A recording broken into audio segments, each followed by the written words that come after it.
자, 윤은길 씨의 종탑 아래에서를 볼게요. 일단 이 작품은 배경이 6.25 전쟁을 배경으로 하고 있습니다. 그건 아셔야 되고, 그 다음에 앞부분의 줄거리를 보시면 환갑이 다 된 초등학교 동기들이 목요 운동장에 모여 앉아 모깃불을 피워놓고 돌아가며 자신의 옛 이야기를 하나씩 하는데요. 마지막 순서로 평소 말 수가 없는 최건우가 나서서 어린 시절의 사랑 이야기를 하겠다고 합니다. 그쵸? 이게 지금 이제 이야기의 시작이고, 요게 바로 이제 액자식 구성임을 알 수 있는 부분이죠.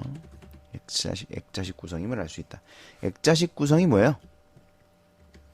이야기 안에 이야기가 들어있는 거죠. 그쵸? 그래서 이제 하나의 이야기, 내화가 있고요.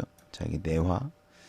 이 내화는 누구의 이야기냐면 나와 명은이의 이야기죠. 그쵸? 이 나와 명은이의 이야기 바깥쪽에 이제 어떤 이야기가 있는 겁니까? 최건호가 동창회하는 이야기. 그죠? 최건호 동창회 이야기. 그래서 이제 이 두 가지 이야기가 이렇게 겹쳐 있어요. 그래서 이런 걸 이제 액자식 구성이라고 하죠. 이야기 속에 이야기가 들어있다. 조절이 잘 안 되네. 뭐 그렇습니다.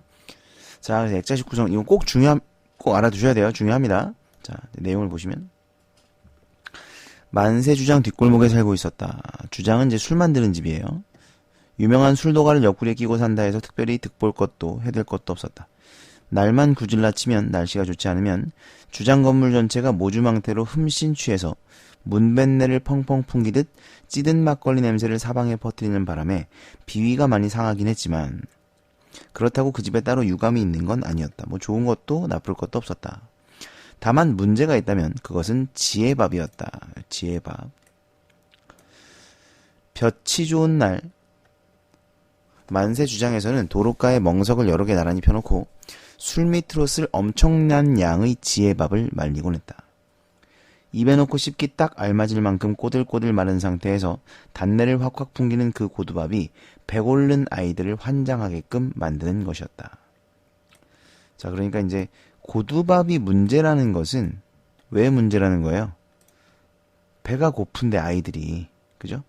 배고픈 아이들이 그걸 보고 그냥 넘어갈 수가 없는 겁니다. 여기서 이제 하나 알아두셔야 될 것은 그 당시에 시대상이 드러나는데 바로 전쟁으로 인한 빈곤입니다. 그죠? 그 당시 아이들은 먹을 게 없었어요. 먹을 게 없었기 때문에 술집에서 술 만들 때 쓰려고 그 밥을 말린단 말이죠. 그 이제 지혜밥이라고 했는데 그 지혜밥을 훔쳐 먹을 정도로 먹거리가 없었다. 먹을 게 없었다라는 것을 이제 알 수가 있습니다. 어쨌든 이제 그게 문제였다는 거예요. 그 냄새. 그 다음 보시면 멍석 근처에 가까이 다가갈 적마다 뱃속에서 회가 동하는 바람에 참말이지 미칠 지경이었다. 회가 동한다는 밑에 뜻 나오죠. 네.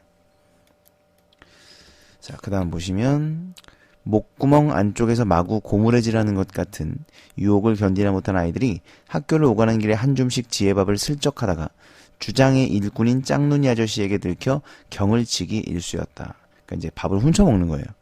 훔쳐 먹는데 또 그걸 그냥 둘 리가 없지 않습니까? 그래서 이제 일꾼 아저씨들한테 걸리면 혼났죠. 나 역시 짝눈이 아저씨에게 붙잡혀 2차례나 혼쭐을 당했는데 서로 빤히 얼굴을 아는 이웃지간이라서, 그렇죠. 나는 이제 이 아저씨가 아는 거죠. 바로 옆에 사니까. 다른 아이들보다 훨씬 더 불리한 처지였다. 지혜밥을 멍석 위에 고루 펼 때 사용하는 고무래 자루를 휘두르며 세상 이쪽 끝에서 저쪽 끝까지라도 그 학슬에 뒤쫓아올성 싶은 그 성미고약한 일꾼의 눈을 피하기 위해서는 다른 아이들보다 더 영악스러워질 필요가 있었다. 짝눈이 아저씨가 짝눈을 힘껏 지릅뜨고 주로 감시하는 쪽은 학교가 파에서 집으로 돌아가는 아이들이었다. 주장을 사이에 두고 학교와는 반대 방향에서 하굣길의 아이들 행렬을 거슬러 움직이며 기회를 엿보는 것이 고무래의 위협에서 벗어날 수 있는 가장 효과적인 방법이었다. 그러려면 학교에서 집으로 향할 때 일부러 가까운 길을 두고 시내 쪽으로 먼 길을 애돌아가는 수고를 감수해야만 했다. 자, 요 부분이 중요한데 이 부분 뭐라 그랬죠? 그러니까 얘가 지금 이렇게 가까운 길을 두고 먼 길로 돌아가야만 했던 것은 지혜밥 때문인데 이것 때문에 얘가 누굴 만나게 되냐면 명은이를 만나게 되고, 그러니까 벽보를 보게 되고, 디고 아니고 되고, 그 다음에 명은이를 만나게 되는 개연성을 부여한다. 개연성이라는 것은 원인이 되는 사건이죠. 그래서 원인을 제공하는 거예요. 왜 얘가 명은이를 만나게 되는가? 왜 얘가 그 시청의 벽보를 보게 되는가? 뭐 때문이에요? 전부 지혜밥 때문이죠. 지혜밥을 훔쳐 먹으려고 이제 그 학교에서 집으로 가는 길에 바로 가지 않고 돌아서 갔다는 거죠. 예, 그러다 보니까 이제 벽보를 보게 되고 명은이를 만나게 되었다. 이런 개연성을 부여해주고 있습니다. 그 다음 나를 보시면 내가 그 계집애를 맨 처음 본 것은 봄볕이 단양하게 내리쬐는 한낮이었다. 아침에 등교함에 길가에 멍석을 펴는 짱리 아저씨를 보았기 때문에 그러니까 오늘 지혜밥이 나온다 라는 것을 이제 알게 된 거죠. 나는 그날도 하굣길에 일부러 내 거리를 하나 더 지나 먼 길을 내돌아 집으로 향하고 있었다. 경찰서 앞을 지난 다음 시청 앞에서 잠시 발걸음을 멈추었다. 시청 담벼락을 따라 길게 잇대어 세워놓은 게시판이 큼지막한 벽보들로 더덕더덕 도배되어 있었다. 벽보에는 최근의 전황이 뭐예요? 전쟁 상황이죠. 전쟁 상황. 그러니까 이걸 보면 뭐라 할 수 있습니까? 예, 시대적 배경이 이제 6.25 전쟁이라는 거 알 수가 있습니다. 주먹덩이만한 붓글씨로 짤막짤막하게 적혀 있어 지나가던 행인들을 게시판 앞에 한참씩 붙들어 세우곤 했다. 국군 1사단 평양 입성, 국군과 유엔군 청천강 도하, 압록강을 향해 진격 중, 중공군 참전 사실 밝혀져 따위에 새로운 소식들을 내가 차례로 접하게 된 것도 그 게시판을 통해서였다. 만세주장 고두밥을 훔쳐먹기로 작정한 날은 덤으로 최근의 전황에 접하는 날이기도 했다. 최전방에서는 중공군의 춘계 대공세가 한창이었다. 국군 또는 유엔군 몇 사단이 무슨 고지 전투에서 북괴군 몇 개 연대를 섬멸했고 무슨 고지 전투에서 중공군 몇 개 사단을 괴멸시켰다는 등등의 내용을 담은 벽보들이 게시판에 어지럽게 나붙어 있었다. 145 때를 거쳐 전쟁은 처음 시작되었던 그 자리를 얼추 되돌아와 38선을 사이에 두고 오랫동안 교착 상태에 빠져 있었다. 빼앗아 새로 차지한 땅은 거의 없는 셈인데 국군과 유엔군은 날마다 승승장구하는 반면 북괴군과 중공군은 날마다 무더기로 죽어나 자빠진다는 내용만 벽보에 적히는 그 속내를 나는 당최 이해할 수가 없었다. 거짓말이죠, 그러니까. 그러니까 뭐 거짓말이라기보다 사실을 있는 그대로 보도하지 않는 겁니다. 그래서 편파 보도, 그죠? 편파 보도. 왜요? 뭐 어떤 이기는 느낌을 주기 위해서죠. 우리가 이기고 있다. 뭐 이런 것을 이제 알리기 위해서 그렇게 선전하기 위해서 편파적인 보도를 했던 겁니다. 도대체 이놈의 나라는 사실을 말해주질 않아요. 제가 이제 수업 시간에도 얘기했을 텐데 6.25가 터졌을 때 라디오에서 뭐라고 방송을 했냐면 괜찮다. 네, 뭐 북한군이 도발을 해왔지만 다 물리쳤다. 그러므로 흔들리지 말고 뭐 이렇게 뭐라 그래요? 이렇게 경거망동하지 말고 자리를 지켜라. 그런 방송을 했습니다. 그러니까 참 세월호랑 똑같죠? 가만히 있어라. 괜찮다. 뭐 이런 말을 계속 했던 겁니다. 전혀 괜찮지 않았는데도 그래놓고 지들은 도망갔죠. 이승만 제일 먼저 도망갔어요. 참 이런 것이 좀 뭐 이게 우리나라의 전통인가요? 도대체가? 아무튼 사실을 말해주지 않습니다. 자, 그 다음 봅시다. 낡은 양복 차림에 중절모를 눌러쓴 꽤 유식해 보이는 아저씨가 곁에서 소리내어 벽보를 읽고 있는 중이었다. 나는 아저씨에게 선멸이 무슨 뜻이냐고 물어봤다. 몽땅 씨를 말린다는 뜻이라고 아저씨가 시원스레 대답했다. 그럼 괴멸은 또 무슨 뜻이냐고 다시 물었다. 아저씨는 잠시 뜸을 들더니 겨우 씨만 남기고 나머지는 모조리 다 때려잡는 거라고 일러주었다. 사실은 이게 이제 완전히 맞는 말은 아닙니다. 뭐 선멸이나 괴멸이나 비슷한 말이에요. 비슷한 말인데 그 아저씨는 이제 그냥 지가 아는 대로 알려준 거고. 중요한 건 그 단어들의 폭력적인 어떤 느낌 이런 것을 이제 드러내고자 하는 겁니다. 폭력적이죠. 씨를 말린다. 씨만 남기고 나머지는 모조리 때려잡는다. 언젠가 벽보에 자주 등장하는 그 말들의 뜻을 아버지에게 물어본 적이 있었다. 아버지는 다짜고짜 화부터 버럭내며 쥐방울만한 녀석이 그런 건 알아서 어디다 쓰려고 묻냐고 욕설이나 다름없는 상스러운 말이니 굳이 알 필요도 없다고 사정없이 윽박지르는 것이었다. 그러니까 이제 아버지는 어린아이인 나가 그런 걸 아는 것이 별로 이제 안 좋다고 생각을 했던 거죠. 교육상. 그 다음 보시면 아버지는 매번 그런 식이었다. 시청 앞을 떠나 시공관 내거리에서 오른쪽으로 꺾어 돌면 곧바로 익산군청이었다. 여기 보시면 밑에 나오죠. 구체적인 지명을 제시했다. 그죠? 그래서 사실감을 높이고 있습니다. 나는 군청 입구에서 길바닥에 떨어진 나뭇개비를 찾느라 사방을 두리번거렸다. 그 다음 차례가 익산군수 관사이기 때문이었다. 관사가 뭔지 모르시는 분들이 많던데, 그러니까 이제 어느 정도 이상의 공무원이 되면, 이제 몇 급 이상의 그런 공무원이 되면 그 사람이 살 집을 마련을 해줍니다. 예를 들면 이제 군수면 군청 옆에다가, 그러니까 일하는 데 옆에다가 집을 마련을 해줘요. 그래서 거기서 살면서 상시 근무를 할 수 있게끔 해주는 거죠.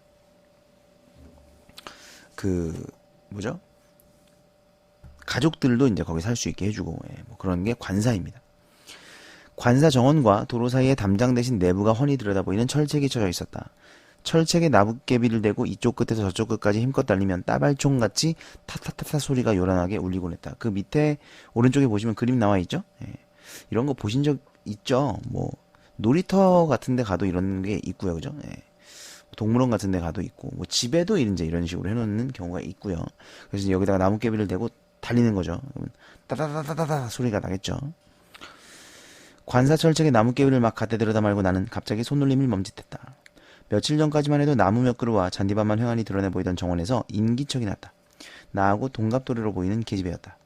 화사한 꼬무니 원피스 차림에 정갈하게 단발머리를 한 계집애가 한 손에 하얀 고무공을 쥔 채 양팔을 앞으로 나란히 뻗은 괴상 야릇한 자세로 도로 쪽을 향해 소리 없이 다가오는 중이었다. 이거 뭐예요? 뭐 읽어보신 분은 아시겠지만 밑에 나오네요. 그죠? 소녀가 앞을 보지 못한다는 것을 암시하고 있습니다. 계집애가 황금빛 잔디밭 위로 하얀 공을 도로를 굴리며 말했다. 나비야, 나비야. 공은 잔디밭과 철책이 만나는 지점에서 정확히 구르기를 멈추었다. 내가 철책 틈새로 손을 집어넣으면 충분히 공에 닿을 만한 자리였다. 뜬금없이 웬 나비 타령인가 의아해서 나는 계집애의 행동거지를 주의 깊게 살폈다. 그때였다. 얼룩고양이 한 마리가 정원수 가지에서 잔디밭 위로 햇솜뭉치처럼 사뿐히 내려앉더니만 공을 향해 달려왔다. 고양이는 철책 너머에 버티고 서 있는 웬 낯선 사람을 뒤늦게 발견하고 갑자기 다름질을 멈추었다. 녀석은 노란 눈동자에 잔뜩 경계의 빛을 담아 나를 노려보았다. 나는 뾰족한 근거도 없으면서 옷차림과 용모만으로 계집애를 대뜸 서울아이라고 단정해버렸다. 그리고 서울 애기들은 제 아무리 똑똑한 척 해봤자 모르는 게 너무 많아 탈이라고 속으로 비웃었다. 요거 보시면 요 부분 밑에 보시면 이제 나와 있는데 시골 소년인 나의 서울 아이들에 대한 부정적 시각과 우월감이 드러나 있는데 사실은 이 우월감은 열등감에서 오는 겁니다. 그러니까 여러분 누군가가 어떤 다른 사람을 어떻게든 찍어 누르려 하고 깔아뭉개려 한다면 그건 열등감에서 오는 거예요. 열등감 때문에 내가 어떻게든 우월해지고자 하는 그런 어떤 욕망을 갖게 되는 겁니다. 얘도 마찬가지예요. 그 다음 보시면 멀쩡한 고양이를 나비라 부르다니 그렇다면 팔랑팔랑 공중을 날아다니는 진짜 백이나비는 대관절 무슨 이름으로 불러야 옳단 말인가. 그래서 사실은 누가 맞는 거예요. 그러니까 뭐 누가 맞다 틀리다를 떠나서 그 당시에 이제 그 고양이들을 나비라고 많이 불렀습니다. 그죠? 그래서 이제 오히려 멍청이는 나인 거죠. 그죠? 뭐 어리숙한 서술자라고 볼 수도 있겠고요. 거기 누구? 뭔가 수상쩍은 낌새를 찾는지 계집애가 내 쪽을 멀뚱멀뚱 건너다보며 위아래인 입술을 연방 닮아거렸다. 계집애의 행동을 훔쳐보다 들킨 것이 창피해서 나는 슬금슬금 뒷걸음질을 치기 시작했다. 계집애의 눈길이 내 움직임을 제때제때 따라잡지 못했다. 그러니까 나를 보고 있다면 눈길이 나를 향해서 바로바로 이제 올 거 아닙니까? 그런데 눈길이 나를 따라잡지 못했다는 것은 제가 앞을 못 본다 라는 것을 암시하는 것이죠. 그죠? 밑에 나오죠? 소녀가 앞을 보지 못하는 것을 암시한다. 그 다음 보시면 파악합니다. 거기 누구? 내가 처음 서 있던 그 자리에 아직도 눈길을 고정한 채. 왜요? 앞이 안 보이니까. 그죠? 계집애는 날카로운 목소리로 다시 물었다. 나는 손에 든 나뭇개비를 아무렇게나 땅바닥에 팽개치면서 단박질을 놓기 시작했다. 이거 도망가는 겁니다. 당달봉사다. 집 쪽을 향해 정신없이 뛰며 나는 속으로 부르짖었다. 계집애가 눈뜬 장님이란 사실을 최초로 알아차리던 순간의 놀라움이 나로 하여금 만세주장 지혜밥을 훔쳐먹으려던 애초의 계획을 깜빡 잊도록 만들었다. 그날 밤이 깊도록 서울 계집애의 그 희고도 곱상한 얼굴이, 그 화사한 옷맵시가, 어딘지 모르게 굼뜨고 어설퍼 보이던 그 행동거지 하나하나가 내 머릿속에서 줄곧 떠나지 않았다. 사실 이제 이 부분을 보면 호기심이죠? 호기심. 궁금한 거예요. 걔가 어떤 사람인지. 원래 이게 이제 사랑의 시작입니다. 그죠? 여러분, 사랑의 시작은 호기심에서 시작되는 거예요. 저 사람이 어떤 사람일까? 어떤 생각을 할까? 뭐 이런 게 이제 궁금해지면서 그 사람에 대한 호기심이 생기고, 그 호기심이 호감으로 바뀌게 되면 이제 그때부터 이제 좋아하고 사랑하게 되는 감정이 싹트기 시작하는 거죠. 네. 물론 뭐 꼭 그런 건 아닙니다만. 됐습니다. 넘어갈게요.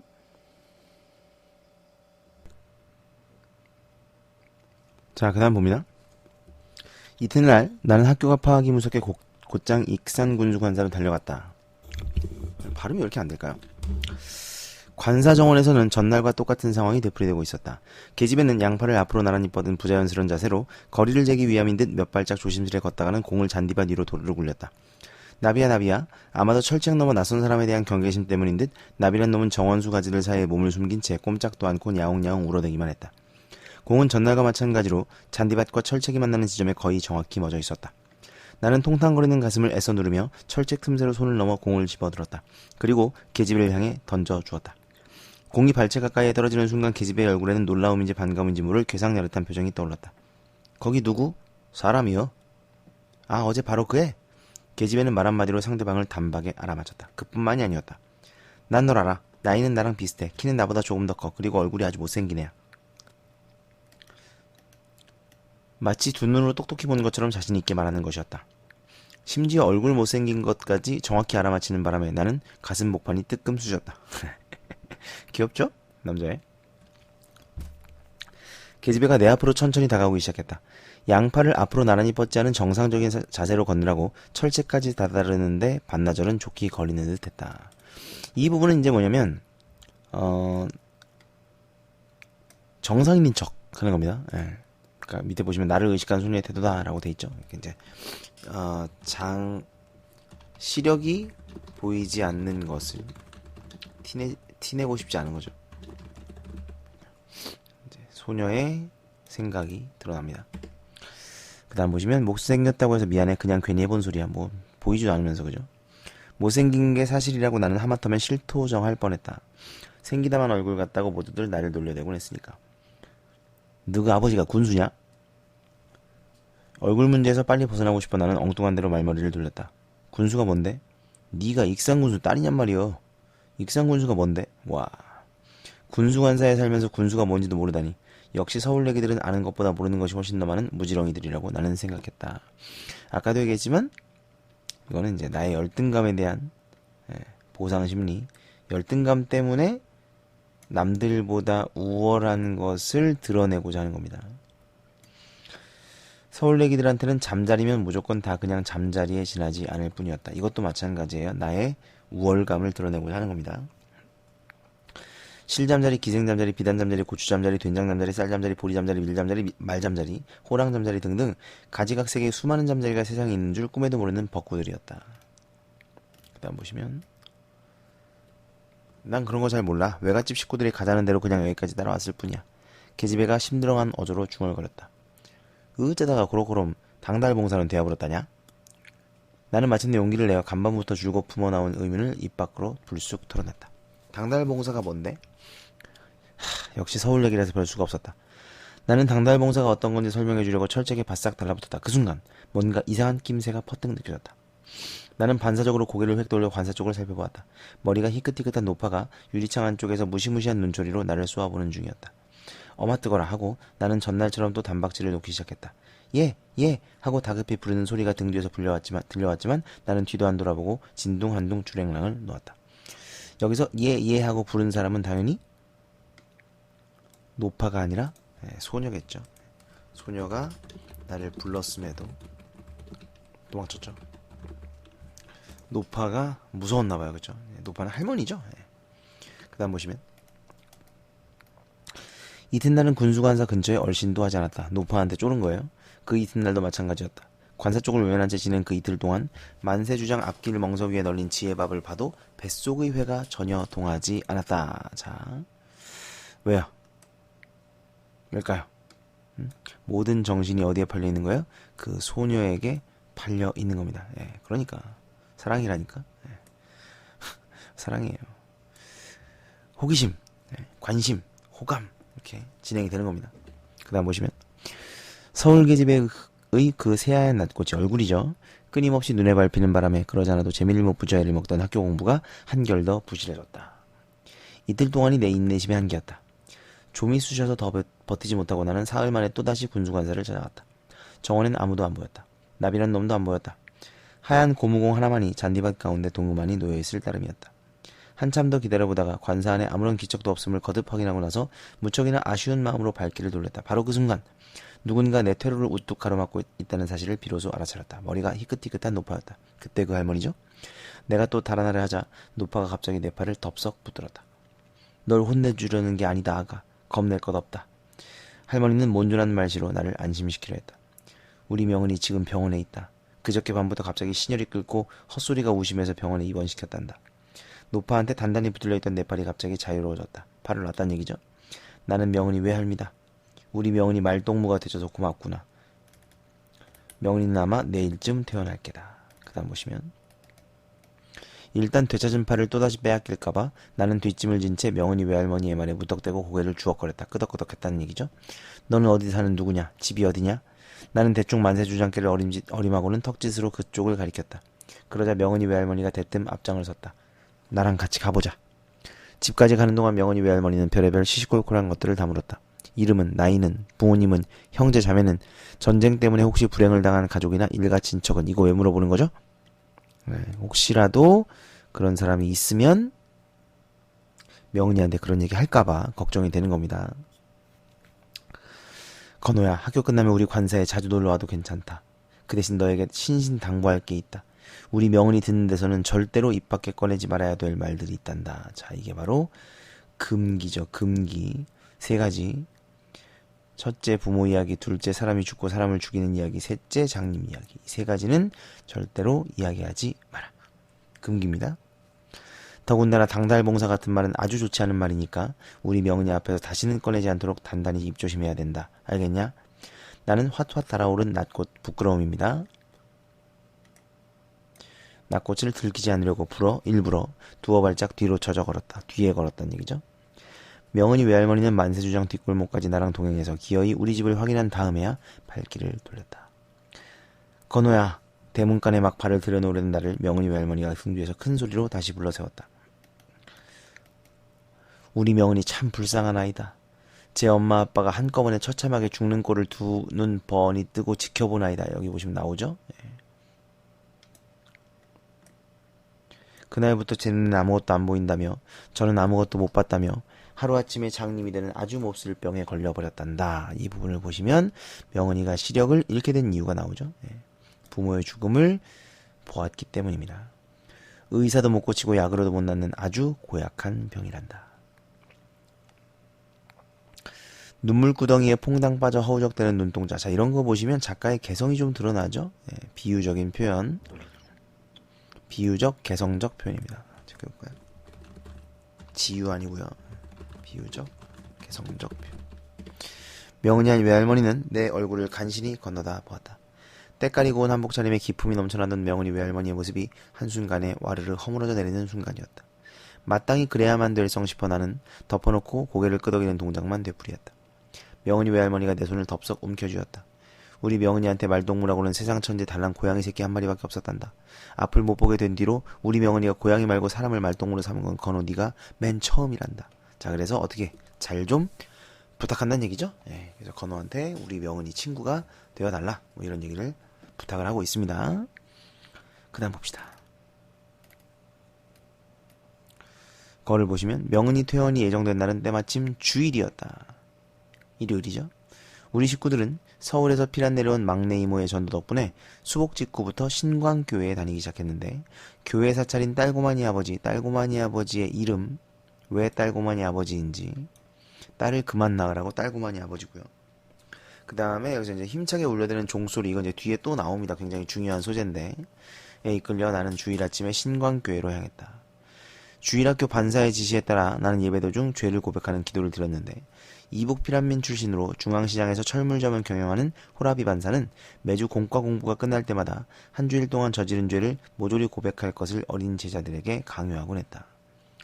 사실 안 그래도 되는데, 전에는 만세주장 지혜밥을 훔쳐먹은 죄야 어쩌다 길에서 주운 돈을 주전부리에 사용한 죄 따위가 내 고백 기도의 주된 내용이었는데, 명은이를 만난 후에는 당달봉사라는 나쁜 말을 사용한 죄 하나가 내 기도 속에 덧붙여졌다.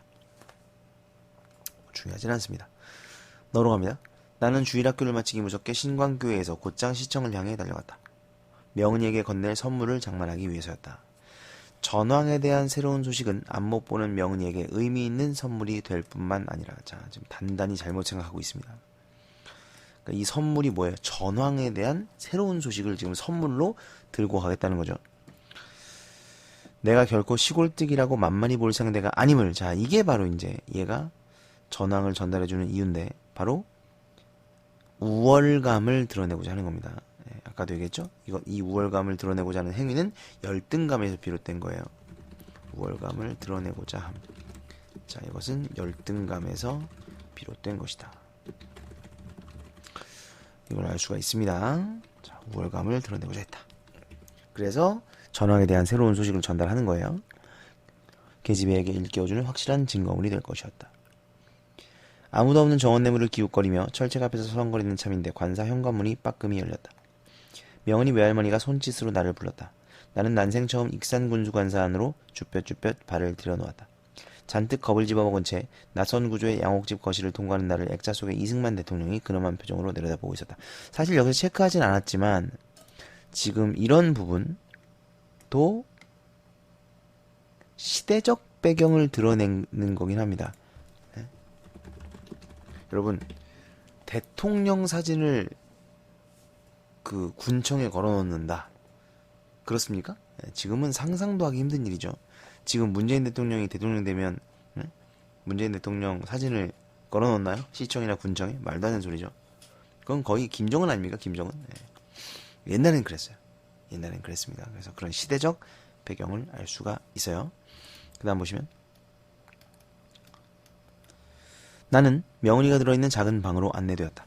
명은이의 머리맡을 지키고 있던 나비란 놈이 나를 보더니 야옹소리와 함께 냉큼 책상 위로 튀어오르며 경계의 눈초리를 보냈다. 명은이는 얇고 보드라운 차렵 이불로 턱 밑까지 가린 채 반듯한 자세로 드러누워 있었다. 며칠 사이에 눈에 띄게 야윈 모습이었다. 그래서 전보다 더욱 새하얗고 전보다 더욱 예뻐 보였다. 미쳤네.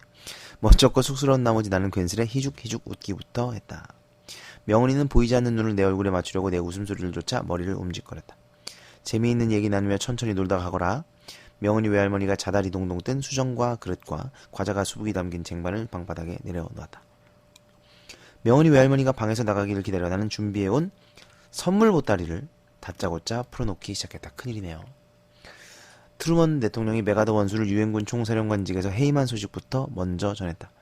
연이어 의정부 전투에서 국군 1사단과 미군 3사단이 연합작전으로 북해군 1군단을 포위해 1개 연대를 선멸한 소식을 숨차게 전했다. 그런데 이게 뭡니까? 사람이 죽고 사람을 죽이는 이야기이죠. 명은이 할머니가 절대로 해서는 안 된다던 그 이야기를 전달하고 있습니다. 명은이, 너 선멸이 무슨 말인지 알아? 모르지? 몽땅 씨를 말린다는 뜻이여. 초점을 잃은 채 내 얼굴 근처를 헤매던 명은이의 눈이 갑자기 회동그라졌다. 자, 이 부분을 보시면 이제 뭐가 나와요? 충격을 받았죠? 명은이가 충격을 받았다라는 걸 알 수 있는데, 명은이의 그 같은 반응을 이를테면 저보다 훨씬 아는 게 많은 상대에 대한 우러름의 표시로 받아들이면서 나는 더욱더 신떠름에 고부라졌다. 신났단 얘기예요. 신났다. 여기서 보시면 명은이의 반응을 오해했죠? 내친 김에 나는 미군 9군단이 철의 삼각지 전투에서 중공군 대부대를 괴멸시킨 이야기를 들려주었다. 뭐 뒤는 이제 체크 안 할게요. 보면 아실 테니까. 사람이 죽고 사람을 죽이는 이야기를 계속하고 있습니다. 명은이, 너 괴멸이 무슨 뜻인지 알아? 모르지? 씨만 빼놓고 몽땅 다 때려잡는다는 뜻이요. 아까는 이제 아까 아저씨가 해준 얘기 그대로 해주고 있죠. 과자 안 먹니? 자, 요거는 이제 명은이가 듣기 싫다는 얘기죠. 뭐시라고? 과자나 먹으라고. 명은이는 헬쑥하게 핏기가 가신 입술을 바르르 떨며 눈꺼풀을 아래로 착 내리깔았다. 명은이가 눈을 꼭 감자 그때껏 수고했던 속눈썹이 기다랗게 드러났다. 명은이의 권유를 받아들여 나는 아무 눈치코치도 없이 쟁반 위의 과자들을 마구 입안으로 걸터들이기 시작했다. 명은이는 끝내 과자에 손도 대지 않았다. 자, 계속됩니다. 그 다음 보시면 명은이는 단 하루 사이에 놀라우리만큼 기력을 되찾아 이튿날 또다시 정원에서 나비와 함께 공놀이를 시작했다. 나를 피해 정원 수위로 숨어버린 나비를 대신해서 얼른 공을 집어 명은이에게 들려준 다음 나는 득에 찬 목소리로 그날치의 선물을 전했다. 영국군 29여단 글로스터 대대가 60여 시간 사투 끝에 중공을 무찌르고 적성고지를 사투였디야. 시청 앞 게시판에서 공들여 외워온 벽보 내용을 뜻도 모르는 채 앵무새처럼 고스란히 옮기며 나는 명은이의 반응을 살폈다. 아니나 다를까 명은이의 소나기에서 스르르 힘이 풀리며 공이 잔디밭으로 굴러 떨어졌다. 자, 이 부분도 보시면 명은이가 충격을 받았다는 얘기죠. 그런데 그 밑에 보면 자, 이거 중요한데 행동을 통한 간접적 제시다 라고 되어 있죠. 자, 이건 심리 제시입니다. 심리 제시가 직접 제시가 있고 간접 제시가 있는데 예를 들어 명은이가 충격을 받았다 이러면 직접 제시예요. 그런데 명은이가 충격을 받았다라는 직접 서술 없이 명은이의 행동을 통해서 심리를 드러낸다. 그러면 이건 간접 제시입니다. 여기서는 명은이의 소나기에서 공이 떨어지는 것을 행동을 통해 그죠? 제시했기 때문에 이것은 간접 제시라는 거예요. 이 직접 제시와 간접 제시를 좀 구별하실 수 있어야 됩니다. 그 다음 보시면 그런데 나는 오해를 했죠. 명은이의 그런 반응을 나는 일종의 감동의 표시로 받아들였다. 멍청한 새끼. 감동으로 오해했어요. 서울내기 계집애를 감동시킨 내 솜씨의 자부심을 느끼며 나는 곧장 다음 소식으로 넘어갔다. 아직도 끝나지 않았습니다. 중부전선 임진강 전투에서 우리 국군이 중공군 63군 3개 사단을 격퇴하고 대승을 거두었디야. 듣기 싫단 말이야. 제발 그만두란 말이야. 소리를 질렀어요. 명은이가 새꼬챙이 같은 소리를 내지르며 갑자기 잔디밭에 퍼덕거리고 앉았다. 전혀 예상치 못한 돌발 사태에 벼랑간 어안이 벙벙해져 나는 어찌할 바를 몰랐습니다. 전혀 생각을 못했던 거죠, 멍청이. 자, 그 다음 보시면 꼴도 보기 싫어. 가버려. 가란 말이야. 소리 질렀죠? 뭐를 보시면 제 손으로 제 머리카락을 마구 쥐어뜯으며 명은이는 거푸 쇠꼬챙이 소리를 질러댔다. 명은이 외할머니가 해끔하게 놀란 표정으로 관사 안에서 허둥지둥 달려나왔다. 가라니까 가는 수밖에 달리 도리가 없었다. 아직도 영문을 모르는 채로 나는 불이 나게 관사를 빠져나왔다. 무엇이 서울 계집애의 성깔머리를 그토록 버르집어 놓았는지 당초에 알다가도 모를 일이었다. 멍청한 새끼. 내 호의가 무시당한 관사 근처엔 앞으로 2번 다시 얼씬도 하지 않겠다고 다짐하며 자, 이 부분을 보시면 나의 심리가 드러나죠. 나의 심리 뭐예요? 서운함입니다. 서운해요. 왜? 나는 기껏 생각해서 들려줬더니 거기서 막 가라고 소리를 질렀죠. 그래서 나의 심리 서운함이 드러난다. 이해되시죠? 근데 이제 이렇게 서운해하는 이유는 지가 어떤 짓을 했는지를 아직 깨닫지 못했기 때문입니다. 그 다음 보시면 나는 길바닥에 돌멩이를 발뿌리로 힘껏 걷어차 버렸다. 이런 거는 이제 뭐 이번 시험에 이게 나오진 않을 거예요. 나오진 않겠지만 이런 게 이제 뭡니까? 이런 걸 뭐라 그래요? 무슨 표현이라 그래요? 그렇죠. 비언어적 표현이라고 합니다. 비언어적 표현. 그러니까 행동을 통해서 표현하는 거예요. 말하진 않았지만 행동을 통해 표현하는 것을 비언어적 표현이라고 하죠. 그 다음 보시면 명은이 외할머니의 신신당부를 기억해서 언뜻 되살려낸 것은 집에 거반 다다랐을 무렵이었다. 드디어 생각을 해냈습니다. 멍청이. 그러니까 명은이가 왜 그런 반응을 보였는지를 이제 이해하게 되었죠. 사람이 죽고 사람을 죽이는 이야기는 절대로 입 밖에 꺼내지 말 것. 3가지 당부 가운데 나도 모르게 2번째 당부를 어긴 셈이었다. 시청 앞 게시판을 기웃거리는 버릇이 내게서 영영 떠나게 되리라는 것을 나는 그때 퍼뜩 예감할 수 있었다. 자, 이 부분에 드러나진 않았지만 나의 심리 뭘까요? 미안함이겠죠. 그쵸? 미안함. 그 다음에 겸연쩍음 뭐 이런 걸 알 수가 있습니다. 여기는 나오진 않아요. 나오진 않는데 우리가 추측해 볼 수 있겠죠. 여러분이 이런 상황이라면 어떻겠어요? 미안하겠죠? 예, 실수했으니까. 그래서 실수했으니까 미안하고 겸연쩍다. 이런 걸 이제 알 수가 있습니다. 그 다음 보시면 뭐로 가면 혼자서 다짐했던 대로 나는 하루 동안 관사 근처에 얼씬하지 않았다. 뭐 이건 이제 미안함의 표시이기도 하고 자기 자신과의 어떤 약속이겠죠. 그러나 집안에 머물러 지내는 동안에도 내 마음은 관사 언저리를 줄곧 배회하고 있었다. 꼴도 보기 싫다고 명은이가 지르던 쇳소리가 내 귓바퀴를 끊임없이 맴돌았다. 미안한 거죠. 더는 참을 수가 없어 나는 결국 다음날 해질녘에 관사를 또다시 찾아가고 말았다. 저녁 노을에 물든 발그레한 낮꽃으로 명은이는 정원 한복판에 오독하니 서 있었다. 손에 공이 쥐어있고 곁에 나비란 놈도 알짱거리고 있었지만 공놀이는 아예 시작할 생각조차 하지 않았다. 이 부분도 중요한데.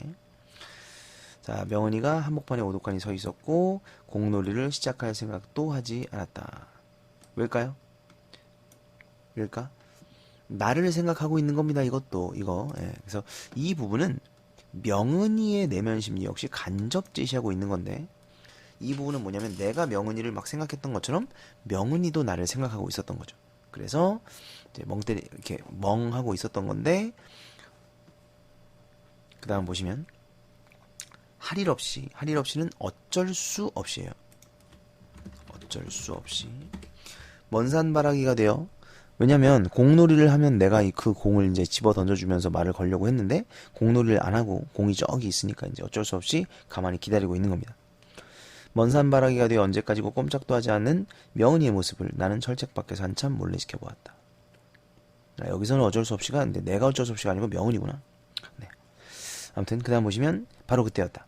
종소리가 댕 하고 묵중하게 울렸다. 한번 울리기 시작한 종소리는 짧은 쉴참을 거친 후 댕그렁댕 댕그렁댕 연달아 기세좋게 울렸습니다. 명은이는 느닷없는 종소리에 움찔 놀라는 기색이었다. 종소리가 들려오는 신광교회 쪽을 향해 명은이의 고개가 천천히 돌아갔다. 저녁노래 한박 젖은 채 종소리에 다소곳이 귀를 기울이는 명은이의 모습에서 나는 가슴이 철렁 내려앉으리만큼 묘한 감동을 받았다. 감동이라고 했지만 사실은 이제 사랑이라니까. 아까부터 얘기했잖아요. 네, 사랑이라니까. 3일종이여 나는 철책 밖에 내가 와있다는 사실을 그의 큰 소리로 소식을 알리는 거죠. 기별하고 말았다. 명은이가 화들짝 놀라는 몸짓을 취했다. 나비야 하마터면 잊을 뻔했다는 듯 마치 내가 나타나기 전까지 줄곧 나비와 함께 공놀이를 하고 있었던 것처럼 명은이는 공을 잔디밭 위로 도르르 굴리며 부산을 떠는 신용을 했다. 자, 이거 뭐예요? 뭡니까? 나를 생각하고 있었던 것을 이제 들키고 싶지 않은 거죠. 명은이의 행동, 이것도 이제 마찬가지예요. 행동을 통해서 심리가 드러납니다. 간접적으로 심리를 제시하고 있는 겁니다. 겨냥이 지나쳐 공은 철책 밑을 통과해 내 발치까지 대굴대굴 굴러왔다. 나는 공을 주워 철책 안으로 던졌다. 왔으면 얼른 들어와야지 왜 거기 서 있니? 거기 누구? 하고 묻는 대신 명은이는 나를 책망하는 척했다. 때맞춰 관사 현관문이 활짝 열렸다. 명은이의 외할머니가 꾸짖은 반 반가운 반의 어정쩡한 기색으로 나를 맞아들였다. 잔뜩 낙꽃을 붉힌 채 부끄럽죠? 나는 관사 내부를 빠른 걸음으로 통과해서 정원으로 나갔다. 3일종이 뭔데? 수요일에 치는 종이요? 교회 사람들은 수요일 저녁 예배를 3일 예배라고 불러. 저것은 초종이요. 한참 있다가 제종을 칠 거요.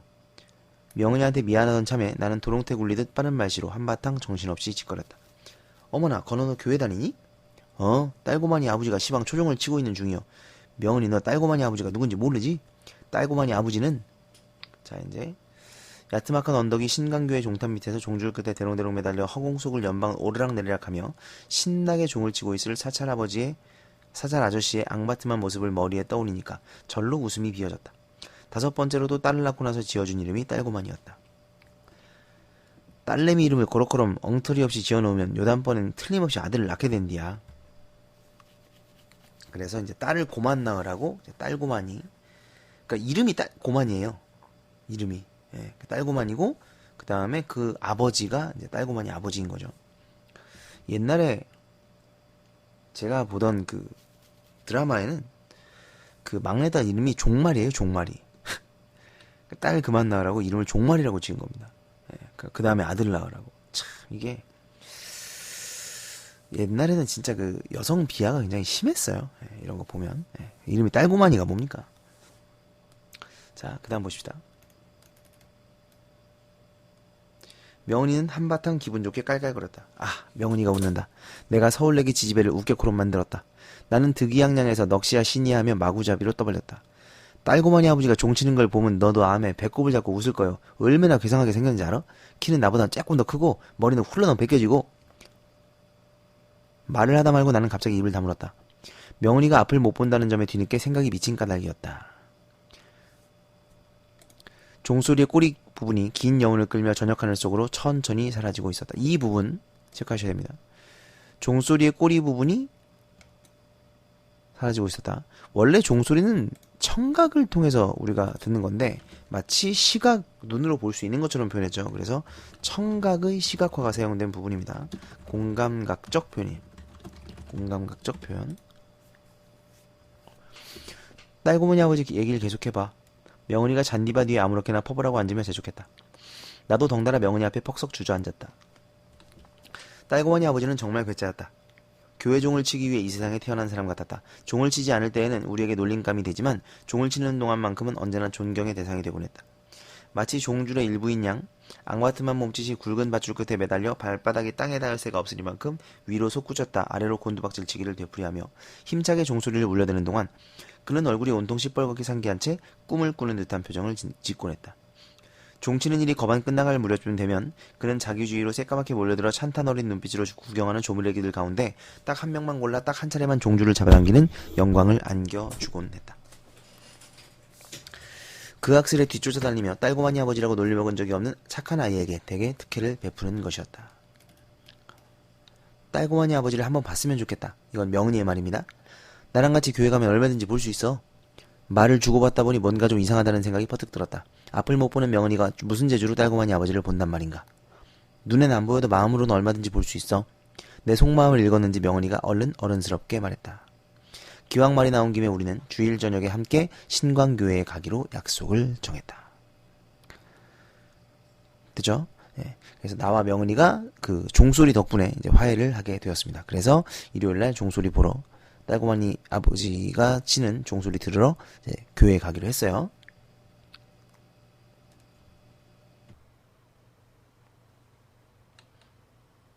자, 그다음 봅시다.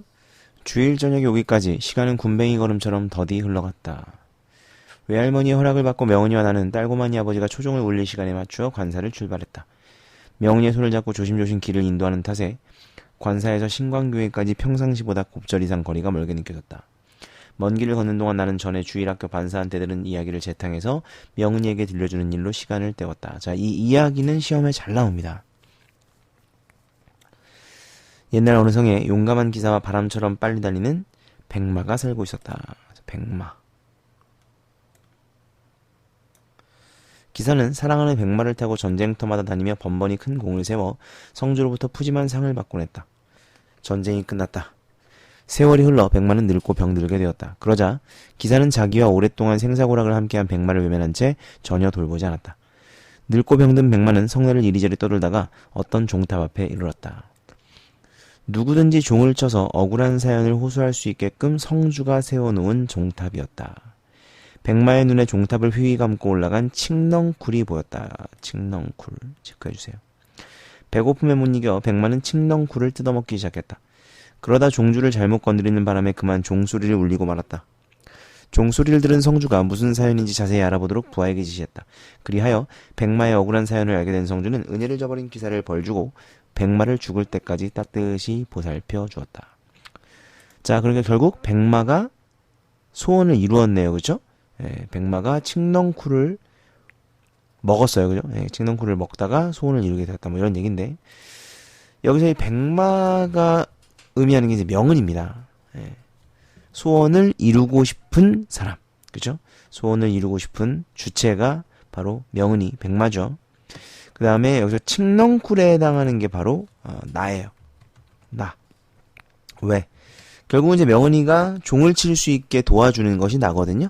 예, 백마가 종을 칠 수 있도록 도와주는 것이 바로 뭐 도와주는 건 아니지만 어쨌든 예, 그 중간 단계를 이제 해주는 것이 바로 칡넝쿨이겠죠. 그래서 백마는 명은이 그리고 칡넝쿨은 나를 의미한다. 요거 좀 알아두십시오. 이번에도 이제 다른 학교 시험에 나왔었어요. 시험에 잘 나오는 부분이니까 꼭 알아두시기 바랍니다.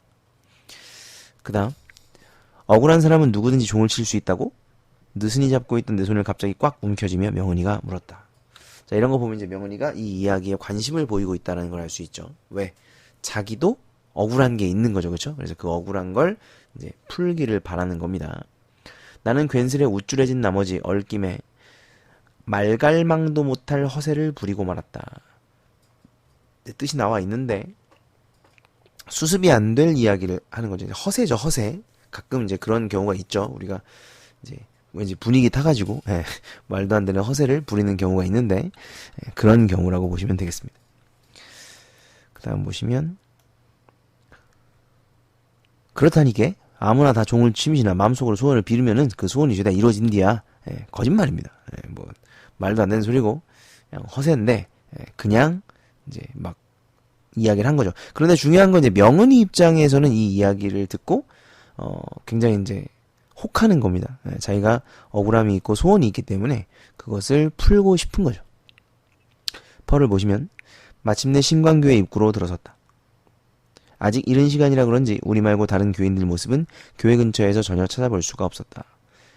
하늘로 오르는 사닥다리 인형 높고 가파른 돌계단이 우리 앞을 떡하니 막아섰다.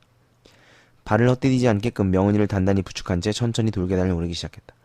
돌계단을 다 오르자 빗긴 저녁 햇살을 듬뿍 받아 아름답게 빛나는 웅장한 석조 교회당이 시야를 그득 메웠다. 우리는 종탑 앞에서 손을 맞잡은 채 때가 되기를 기다렸다. 잠시 후에 교회당 뒤편 사택 쪽에서 딸고마니 아버지가 모습을 드러냈다. 딸고마니 아버지야. 나는 명은이에게 귀갯말로 가만히 속삭였다. 길게 뻗은 교회당 건물 옆구리를 따라 통로에 깔린 자갈을 밟으며 딸고마니 아버지가 걸어왔다. 명은이는 몹시 긴장한 자세로 저벅저벅 다가오는 발소리에 조용히 귀를 기울였다. 저녁 햇살을 한박 뒤집어 쓴 딸고마니 아버지의 민머리가 알전구처럼 반짝거렸다. 나는 최대한 허리를 굽혀 예바르게 꾸벅 인사를 올렸다. 왜 그래요? 밑에 나와있죠? 종을 칠 기회를 얻고 싶어서 딸고마니 아버지에게 잘 보이려고 하지만 이미 늦었습니다. 딸고마니 아버지는 나를 금세 알아보았죠. 그러나 낯선 얼굴인 명은이 쪽에 짤막한 눈길을 던졌을 뿐 여느 때와 딴판으로 모험생처럼 구는 나를 거들떠도 안 보며 그는 대우는 매우 뻐겨대는 걸음걸이로 으스대는 거죠. 종탑에 다가섰다. 그는 몸에 익은 익숙한 솜씨로 종탑 쇠기둥을 타고 뽀르르 위로 기어오른 다음 아이들 손이 닿지 않을 높직한 자리에 메어놓은 종줄을 밑으로 풀어내렸다.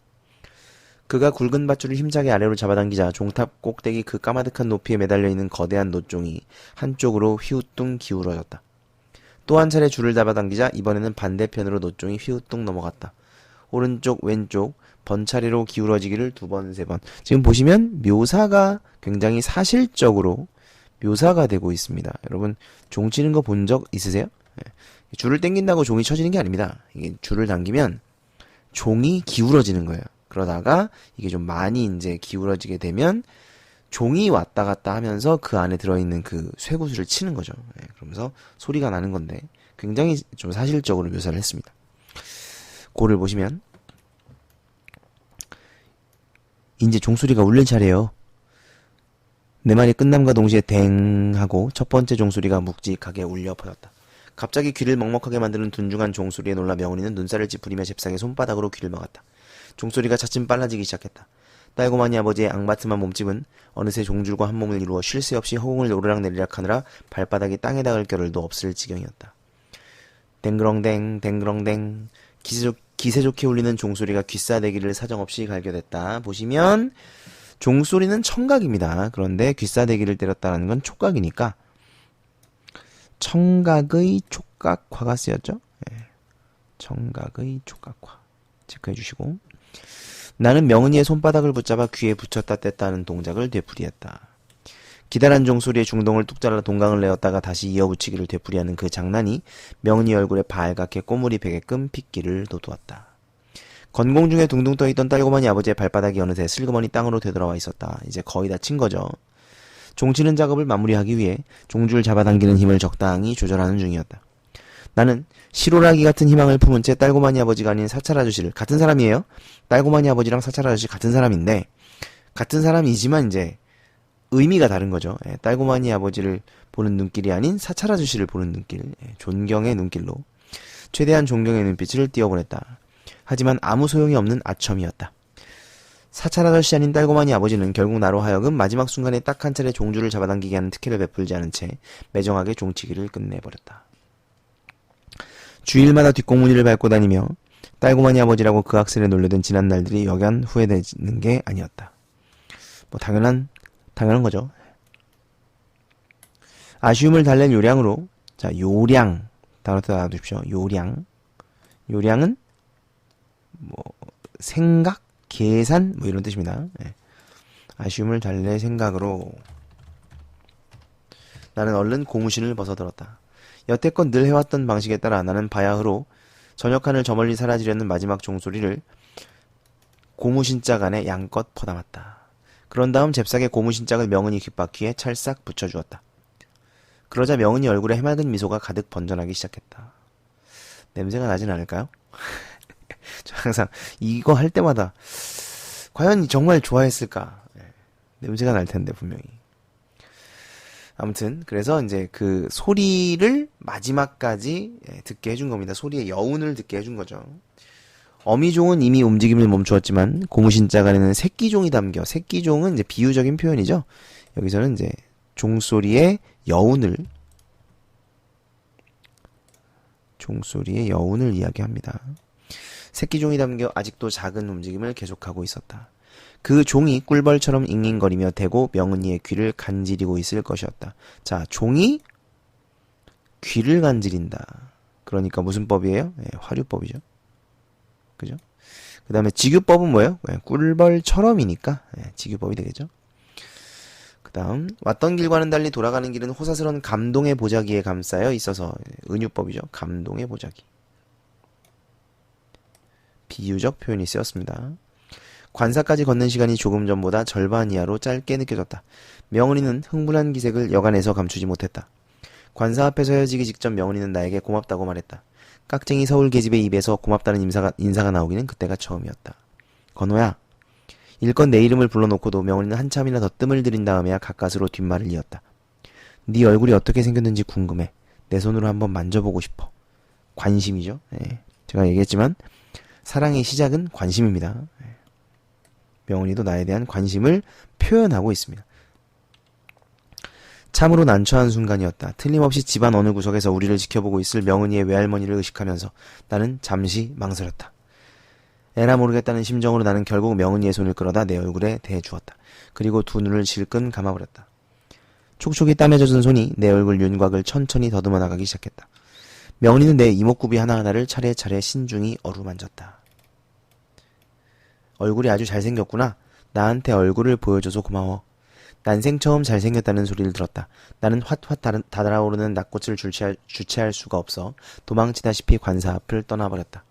관사로부터 멀어지자 나는 공중공중 띵걸음을 놓기 시작했다. 신났죠? 비록 서투른 솜씨나마 휘파람을 후익후익 날리며 나는 신나게 집으로 향했다. 명은이가 내게 무리한 부탁을 해온 것은 신광교의 종탑에서 색다른 경험을 한 바로 그 다음 날이었다. 다시 만나자마자 명은이는 나를 붙잡고 엉뚱땡뚱한 소리를 냈다. 건우야, 날 다시 교회로 데려다줘. 내 손으로 종을 쳐보고 싶어. 그랬다간 큰일 나. 딸고만이 아버지 손에 맞아 죽을 거요. 나는 팔짝 뛰며 그 청을 모지락스레 거절했다.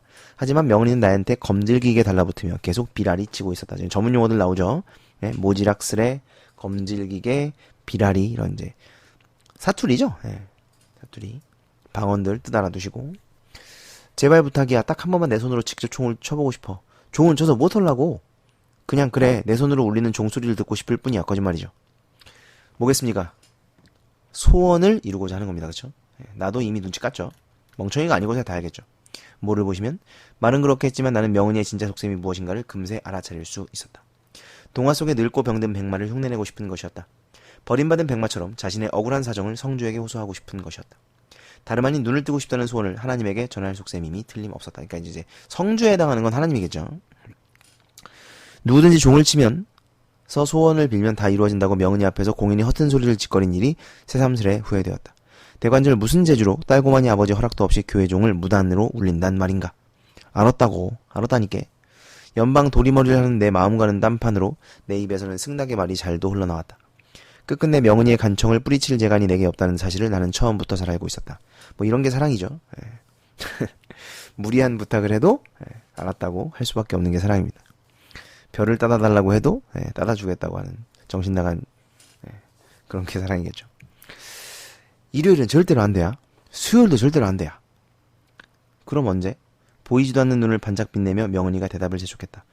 예배 모임이 없는 평일이라면 어찌어찌 가능할 것 같기도 했다. 목요일 밤중이라면 혹한 몰라도. 자, 그래서 결국은 이제 종을 치고 싶다는 이야기를 했고 나는 알았다고 했죠. 그래서 이제 목요일 밤에 종을 치러 갑니다.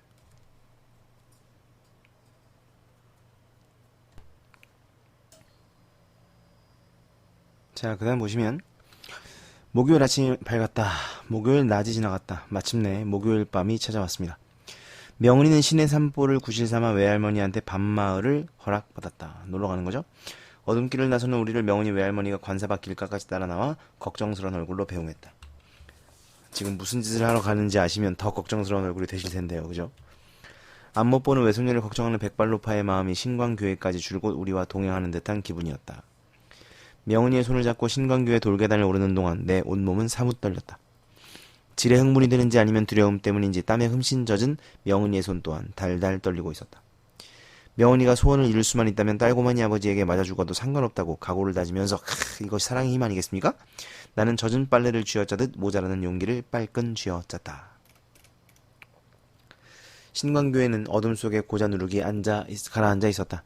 이제부터 우리가 저지르려는 엄청난 짓거리에 어울리게끔 주변에 아무런 인기척이 없음을 거듭 확인하고 나서 나는 종탑 가까이 명은이를 잡아 끌었다. 괴물처럼 4개의 긴 다리로 일어선 철제의 종탑이 캄캄한 밤하늘을 향해 우뚝 발돋움을 하고 있었다. 의인법, 화류법으로 여기서 봤네요. 예, 화류법으로 볼 수 있겠습니다. 뭐 괴물처럼이니까 직유법도 되겠죠. 깊은 물속으로 자맥질하기 직전의 순간처럼 나는 까마득한 종탑 꼭대기를 올려다보며 연거푸 심호흡을 해댔다. 그런 다음 딸고마니 아버지가 항상 하던 방식대로 종탑 쇠기둥을 타고 뽀르르 위로 기어올라 철골에 매인 밧줄을 밑으로 풀어내렸다. 꽉 붙잡고 있어. 명은이의 손에 밧줄 밑동을 쥐어주고 나서 나는 양팔을 높이 뻗어 밧줄에다 내 몸무게를 몽땅 실었다. 그동안 늘 보아나온 딸고마니 아버지의 종치는 솜씨를 흉내내어 나는 죽을 힘을 다해 밧줄을 잡아당기기 시작했다. 종탑 꼭대기에 되또건친 거대한 놋종이 천천히 한쪽으로 기울어지는 첫 느낌이 밧줄을 타고 내 손에 얼얼하게 전해져 왔다. 마치 한 풀줄기에 나란히 매달려 함께 바람에 흔들리는 두 마리 딱딱이비처럼. 여기서는 이제 직유법과 은유법이 쓰였는데요. 풀줄기는 은유법입니다. 그 다음에 딱딱이비는 직유법이죠. 누군지는 아시죠? 밑에 나오죠. 밧줄과 나와 명은이를 비유한 말입니다. 명은이 역시 밧줄에 제 몸무게를 실은 채 나랑 한 통으로 건공중을 오르내리는 동작에 어느새 눈치껏 장단을 맞추고 있었다.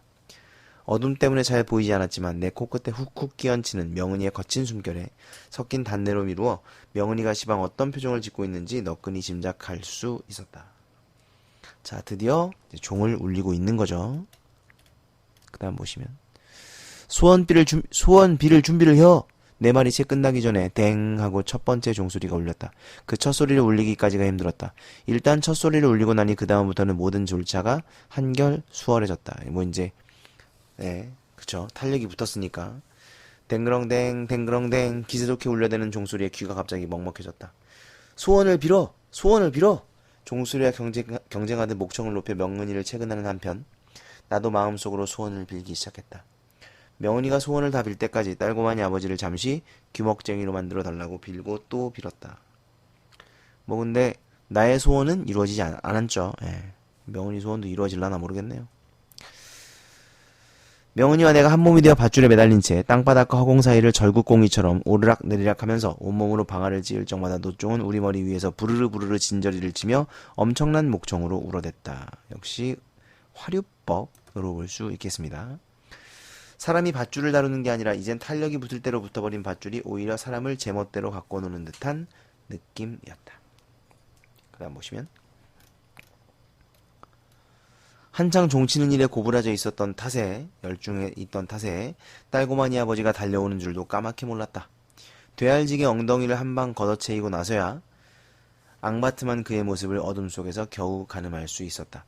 기차와 통 삶아먹은 듯한 고함과 동시에 그가 와락 덤벼들어 내 손을 밧줄에서 잡아 때려 했다.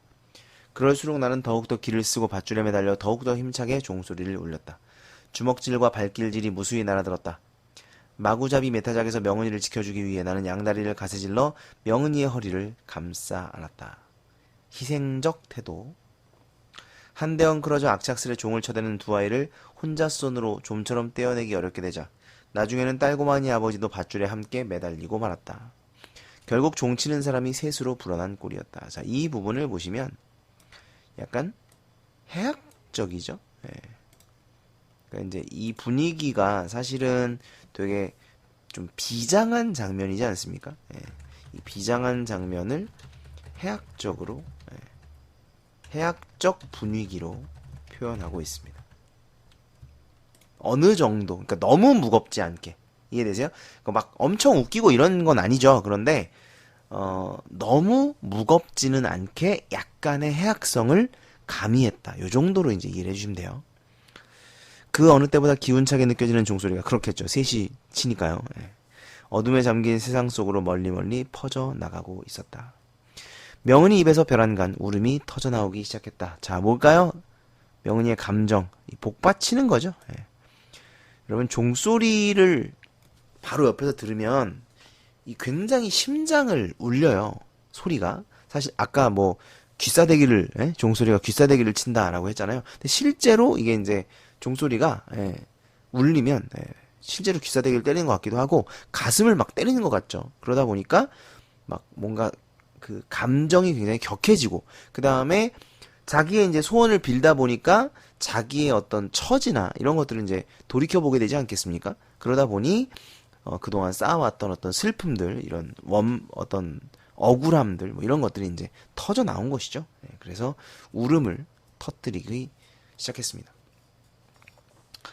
때때옷을 입은 어린애를 닮은 듯한 그 울음소리를 무동 태운 채 종소리는, 자, 이 부분 보시면 울음소리를 무동 태운 종소리죠. 이거는 이제 뭐 청각의 시각화로 볼 수도 있고요. 라고 볼 수도 있고, 추상적 대상의 구체화 또는 뭐 형상화 이렇게 볼 수도 있겠습니다. 왜? 형상은 없잖아요, 그쵸? 종소리, 울음소리 다 형상이 없는데 마치 형상이 있는 것처럼 표현했으니까, 마치 하늘 끝에라도 닿으려는 기세로 독수리처럼 높이 높이 솟구쳐 오르고 있었다. 이것도 청각의 시각화로 볼 수 있겠습니다. 댕그렁댕 댕그렁댕 댕그렁댕, 마지막에 종소리를 통해서 마무리하고 있네요. 그쵸? 청각적 이미지로 마무리, 독자에게 여운을 주는 결말이다. 이건 뭐 열린 결말이라고도 배우셨을 거예요. 열린 결말도 알아두시기 바랍니다.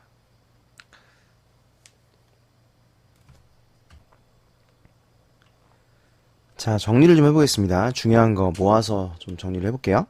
일단 첫 번째로는 액자식 구성이 중요하겠죠? 맨 처음에 이제 건호라는 친구가 동창회 친구들, 동창회죠. 친구들 모인 자리에서 이제 이야기를 끄집어냅니다. 그 이야기가 이제 겉에 있는 이야기고, 그 건호가 하는 이야기, 그러니까 나와 명은이의 이야기가 이제 내화가 되겠죠. 그래서 액자식 구성으로 되어 있다. 그래서 외화와 내화로 이루어져 있습니다. 그 다음에 두 번째는 시점인데요. 시점은 1인칭 주인공 시점. 나가 나오죠? 그 나가 건호고, 나가 주인공입니다. 그 다음에 세 번째는 배경. 이 배경은 이제 6.25 전쟁을 배경으로 하고 있고요. 그 다음에 익산이죠. 익산군수고, 익산군수 관사 이런 게 나오지 않습니까?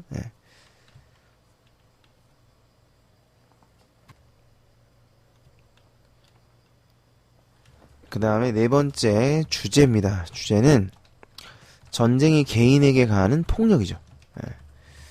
그리고 그것을 이제 사랑과 연민을 통해 치유받을 수 있다는 겁니다. 여기서 폭력을 당한 개인은 누구예요? 뭐 여러 명이 있겠습니다만, 뭐 대표적으로 이제 명은이를 얘기하는 거고, 사랑과 연민의 주체는 이제 나죠. 내가 명은이에게 사랑과 연민을 베풀어주고 그로 인해서 명은이의 상처가 치유를 받는다. 뭐 이런 내용이라고 보시면 되겠고요. 자, 그 다음에 특징들을 좀 정리를 해볼게요. 일단 첫 번째는 개연성 부여. 개연성 부여한 부분이 이제 어떤 거냐면 지혜밥을 먹기 위해서 훔쳐오는 거죠. 그래서 먼 길로 이제 돌아오게 됩니다. 그러면서 그것이 이제 그 시청의 벽보를 보게 되고요. 그 다음에 명은이를 만나게 되는 개연성을 부여하는 부분이죠. 그 다음에 이제 두 번째는 시대적 배경을 알 수 있는 부분이 있는데, 일단 뭐 6.25 전쟁인 거는 이제 쉽게 아실 수 있을 거고, 그 다음에 그 당시에 편파 보도, 뭐 왜곡 보도, 뭐 이런 걸 알 수가 있죠. 그러니까 이제 미군과 국군이 이기는 그 전투만 보도를 해주고 나머지는 사람들에게 알리지 않는 겁니다. 그 다음에 세 번째는 표현상 특징에서 일단 첫 번째로 구체적 지명을 사용하고요. 익산이라는 구체적 지명. 그 다음에 두 번째로는 그 지역과 관련된 방언이 사용이 됩니다. 그렇죠? 자, 이것들을 통해서 이제 어떤 효과를 얻을 수 있냐면 사실감을 높일 수 있고요. 그 다음에 토속적 분위기를 드러낼 수 있습니다. 그죠? 구체적인 지명과 지역 방언을 통해서. 그 다음에 이제 네 번째는 그 위에서도 얘기했는데 전쟁이 개인에게 가는 폭력 어떤 것들이 있는가. 일단 첫 번째는 이제 명은이 부모가 죽었어요. 그죠? 명은이 부모의 죽음. 그리고 명은이가 시력을 잃게 되었죠. 뭐 이런 사건들이 이제 명은이 가족에게 닥치는 어떤 전쟁이 가하는 폭력이 되겠습니다. 그 다음에 다섯 번째는 금기가 있었죠. 할머니가 그 명은이 외할머니가 하면 안 된다라고 얘기했던 게 일단 첫 번째가 뭐였냐면 이제 장님 부모 이야기, 부모 이야기.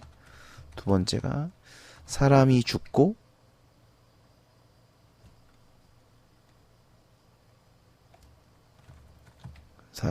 사람을 죽이는 이야기. 그리고 세 번째가 이제 장님 이야기였죠. 그런데 이 중에 이제 여기서 두 번째 거를 이제 내가 어겼죠. 나도 모르게 멍청이. 그래서 이 사람이 죽고 죽이는 이야기를 내가 어겼고, 그로 인해서 나가 반성을 하게 되죠. 나가 어김. 그리고 반성을 하게 된다. 근데 이 반성을 하게 되는 부분이 바로 이 소설을 성장소설로서 이 소설을 성장소설이라고 이제 볼 수 있는 부분이 되겠습니다. 그러니까 나가 성장을 하게 되었다는 거죠. 그 다음에 여섯 번째는 우화삽입. 그 백마 이야기 있었죠? 백마 이야기. 자, 이 우화삽입은 이 우화를 통해서 명은이가 종을 치고 싶어 하게 되는 계기가 됩니다. 그렇죠?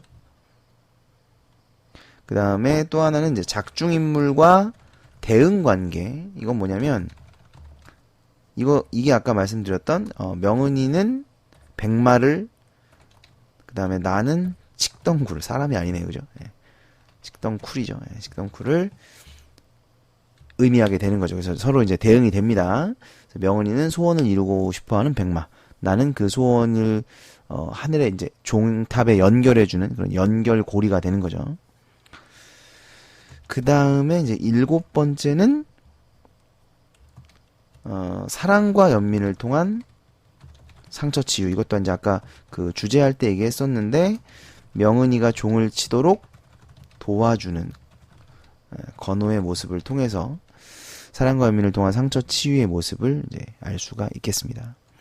그 다음에 이제 여덟 번째로 뭐가 좀 많죠.